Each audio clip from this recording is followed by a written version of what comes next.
പാലക്കാടിന് ഇനി വികസനത്തിന്റെ സൂര്യോദയം. നരേന്ദ്രമോദി എന്ന പ്രധാനമന്ത്രിയുടെ ചിറകേറി രാജ്യത്തിനൊപ്പം പറന്നുയരാൻ പാലക്കാടിനും കൊതിയാവുന്നില്ലേ? പാലക്കാട് പാലക്കാട് താമരപൂക്കും താമരപൂക്കും നിറച്ചും താമരപൂക്കും. പാലക്കാട് പാലക്കാട് താമരപൂക്കും താമരപൂക്കും നിറച്ചും താമരപൂക്കും. കൃഷ്ണകുമാർ എന്ന പേര് കേട്ടു തുടിക്കും ഉറപ്പാ വോട്ട് ജയിക്കും. കൃഷ്ണകുമാർ എന്ന പേര് കേട്ടു. പാലക്കാടിന് വേണം വികസനം. സി കൃഷ്ണകുമാർ നമ്മുടെ MP ആവട്ടെ. നമുക്ക് മോദിക്കൊപ്പം ചേരാം.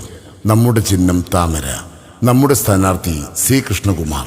പാലക്കാട്ടുകാർ ജയിക്കാൻ സി കൃഷ്ണകുമാർ MP ആവണം.